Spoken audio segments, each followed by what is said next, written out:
Boa tarde, eu me chamo Wagner e sou doutorando pela Universidade Técnica Federal do Paraná e professor do Instituto Federal Catarinense, cujo qual me patrocina a licença para que faça o doutorado.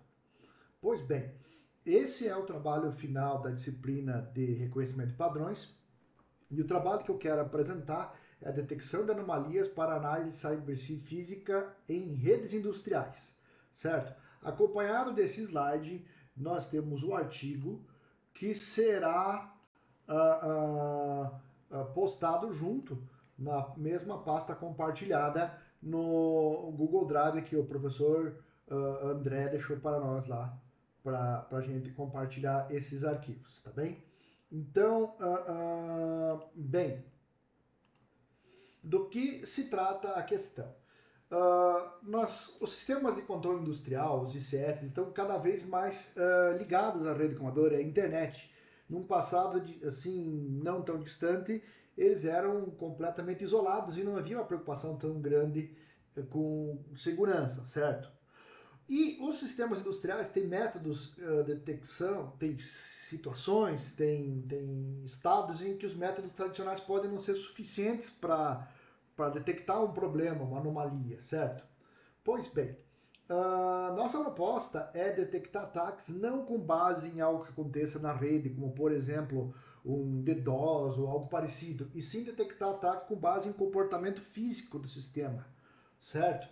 Pois bem, o dataset que a gente escolheu para fazer esse trabalho é o dataset SWAT, mantido pela Universidade de Singapura, certo? É uma planta industrial em escala laboratorial, como a gente pode ver aqui nessa imagem, ok? E ela é dividida em 6 áreas, onde cada uma delas nós temos sensores e atuadores que a gente pode ver elas aqui.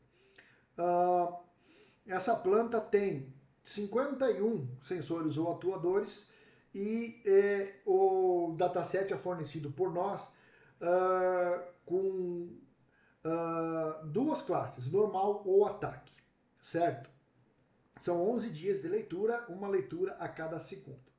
Pois bem, a primeira coisa que foi feita foi criar uma classe nova chamada ataque, onde os ataques foram mapeados. E aqui eu tenho o mapa dos ataques. Vejam que são ataques muito distintos. Eu tenho de ataques, o maior deles ali de 2.254 segundos e o menor de 99 segundos, certo?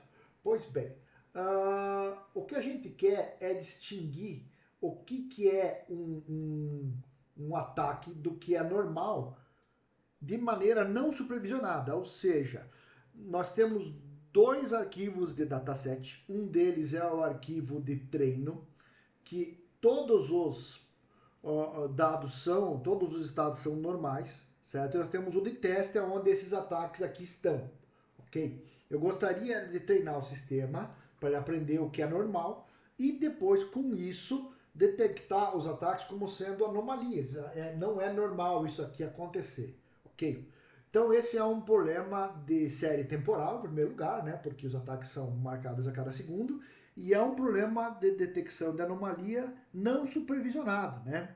Então, na verdade, é semi-supervisionado porque a gente sabe que não tem ataque no dataset de treino. Bem, como é que nós pretendemos solucionar o problema? Nós vamos seguir essas etapas aqui. Ó. Vamos preparar os dados, depois usar métodos de clusterização, depois usar uma GRU para detectar anomalias, depois nós vamos utilizar os ruídos da fase clusterização para revisar os ataques, certo? Cada um desses tópicos aqui agora eu vou comentar um pouquinho. Bem, na etapa de preparação de dados nós consideramos que existem dados de duas naturezas. A natureza categórica e a natureza contínua, certo? E nós vamos fazer uma especificação, um trabalho específico para cada um desses dois grupos aqui. Começando com as features categóricas, tá? As features categóricas são aqueles itens que são on ou off, ou ligado ou desligado. No dataset original, ele é apresentado em três possíveis estados. 0 quando não tem sinal, um quando está desligado, 2 quando está ligado. Nós vamos dividir em duas features, sendo que uma é para a questão de sinal, que vai ser 0 se não tem sinal, 1 se tem sinal. E a feature original, nós vamos manter assim, ó, 1 se o dispositivo estiver ligado e 0 se estiver desligado. Então, as features categóricas originais vão ser divididas em duas, certo? As features contínuas, nós vamos fazer o seguinte, as features contínuas são o nível do tanque, ou velocidade da bomba, ou quantos quilos tem de produto, essas coisas assim, né? São valores de ponto flutuante. Nós vamos mudar esse valor, nós vamos criar janelas de 30 segundos, certo?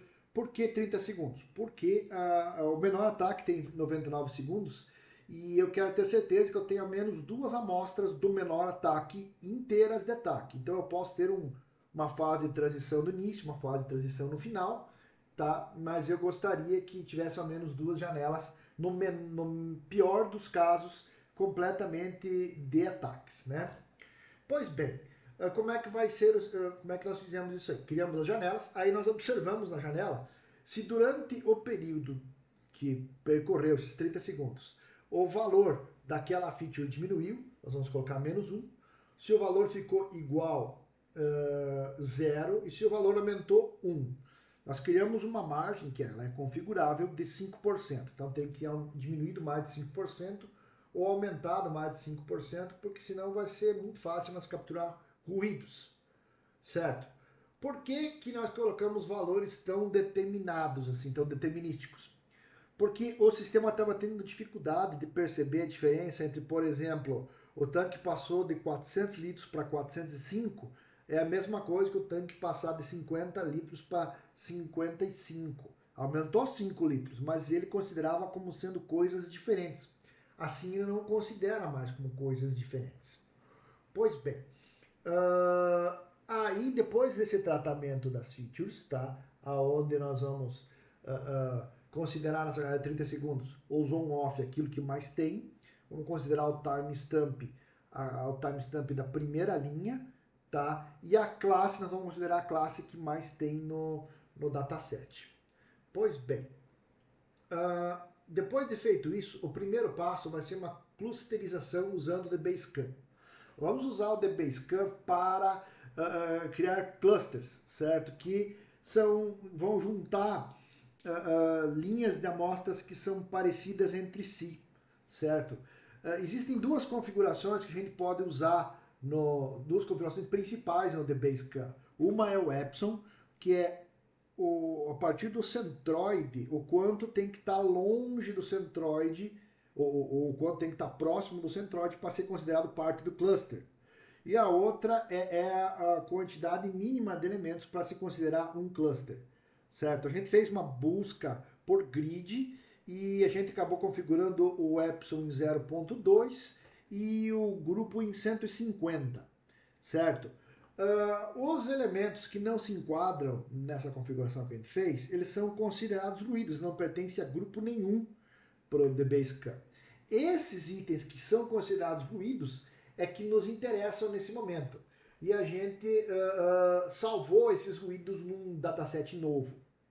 Pois bem, depois disso, a gente pegou mesmo o dataset original, tá? Que a gente fez aquela modificação, 0 e 1 e 1 negativo e tudo mais, e passamos pela rede RNN-GRU, que ela consegue observar a temporalidade, ela leva em conta a temporalidade para treinar, e depois que ela treinou com esse conjunto de treino, nós passamos o conjunto de teste que tem ataques dentro, e a ideia seria de que ele não conseguiria reconstruir com exatidão os ataques, porque eles são anômalos ao funcionamento normal da indústria, certo? Então, aquilo que for anomalia pela rede GRU é provavelmente um ataque, certo?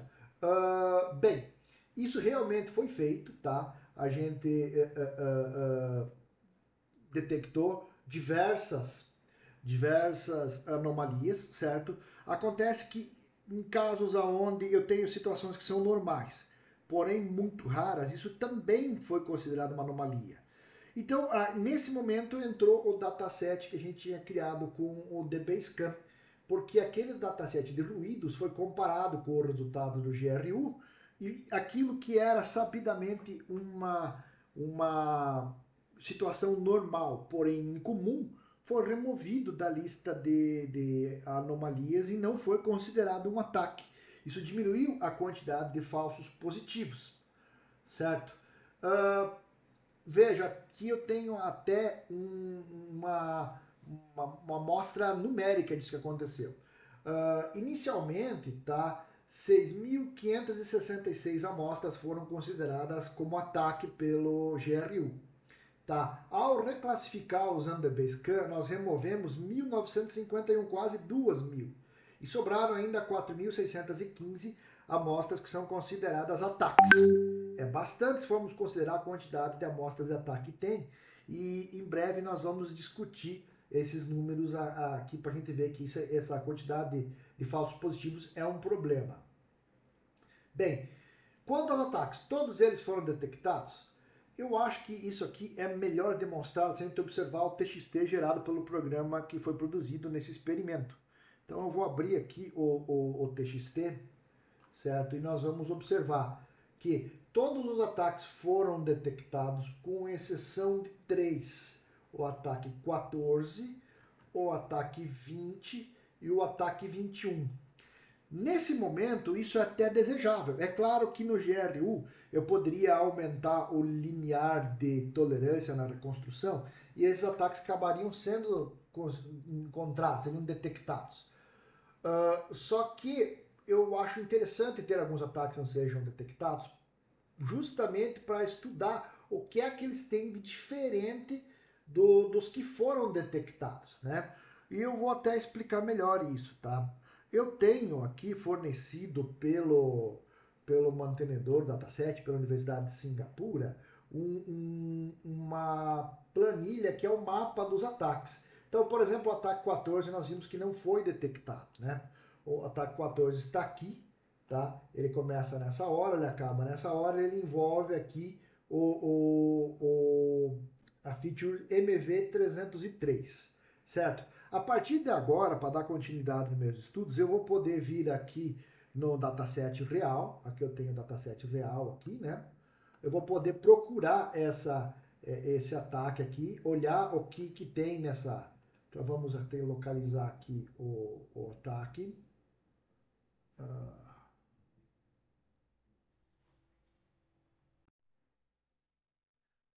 Localizar, vamos localizar aqui o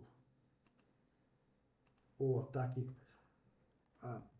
14, maiúsculo.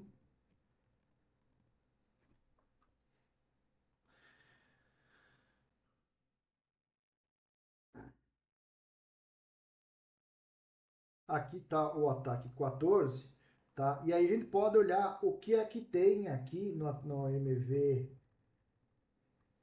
301. É 301?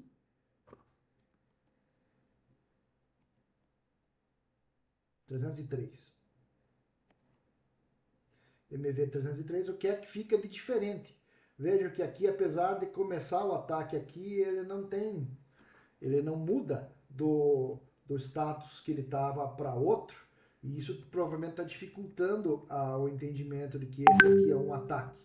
Bem, o que eu pretendo fazer agora é pegar esses ataques que não foram localizados, tá? E fazer um programa que pegue uma faixa de tempo antes e uma faixa de tempo depois do ataque e verifique quais são as características que mudam de maneira mais pronunciada nessas situações, né? O ataque mudou muito, sei lá, a variância, ou mudou muito o desvio padrão, ou o que é que eu posso usar como característica que ajuda a definir esse ataque. E aí, claro, quando eu detectar isso, eu vou aplicar essa situação para todas as features do dataset. Então, esses ataques não detectados servem como pista do que pode estar acontecendo nesses ataques que não são detectados. Bom, voltando à apresentação, tá? as métricas que mais fazem justiça à situação são as métricas Point Adjustment, que é as métricas PA, certo? O recal PA, que leva em conta apenas dos ataques válidos quantos foram detectados, está em 0,9. A precisão está muito ruim, está em 0,05, né? E o F1 Score, por conta da precisão, fica horrível também. Bom, se a gente não levasse em conta as métricas PA, seria muito injusto, talvez. Porque, vejam, eu detectei dos 37 ataques, eu consegui detectar 34. E agora, se eu for olhar amostra por amostra, eu tive 266 falhas aqui, tá? E 339 acertos. Não seria muito justo, porque se eu detectei um ataque, seja ele do começo, no meio ou no fim, ele foi detectado. Alguém vai tomar uma atitude. Que nem aqui, ó, por exemplo, esse ataque 13. De 75 linhas, ele detectou duas. Mas é o suficiente para despertar um alarme na empresa e tomar alguma atitude. O grande problema são os falsos positivos. Veja que ele está quase chegando na metade da quantidade de normais que foram detectados. Aqui são situações normais que são consideradas ataques porque são raras dentro da sistema, né? Então isso aqui precisa ser trabalhado ainda. E é por isso que nós temos essas 3 sugestões de trabalhos futuros, tá?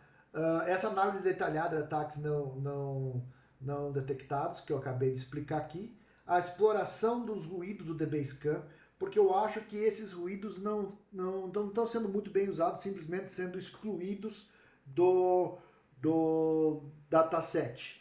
Eu acho que seria muito melhor se eu usasse esses ruídos para mim ver o que é raro, porém normal, eu criasse amostras sintéticas desse ruído e incluísse as amostras sintéticas no dataset de treino do GRU, para que o GRU detectasse, conseguisse entender que é uma normalidade. Outra coisa que eu pretendo fazer ainda é substituir o GRU pelo Transformer, porque o Transformer consegue observar a partir do contexto para frente e para trás. Então, talvez o Transformer trabalhe melhor na detecção de anomalias do que o GRU. Eu, pessoalmente, não acredito que nenhuma dessas 3 sugestões que eu estou passando aqui seriam, por si só, sozinhas, suficientes para resolver o problema. Eu acho que eu terei que primeiro fazer essa análise de ataques não detectados, descobrir novas features que possam nos ajudar. Depois eu acho que eu tenho que criar amostras sintéticas a partir dos ruídos do DBScan, tá? E por último, eu também acho que eu posso usar um modelo mais poderoso do que o GRU para resolver o problema. Eu acho que esse problema só será resolvido a hora que eu tiver aplicado as 3 soluções ao mesmo tempo. E é isso que eu vou conversar com meus orientadores para ver se eles concordam com o que eu vou fazer a partir de agora nesse trabalho. Então, professor, eu e pessoal que esteja assistindo, eu fico disponível para perguntas e espero que tenha sido suficientemente bem abordado o problema na explicação que eu estou dando para os senhores. Obrigado, até mais. Tchau, tchau.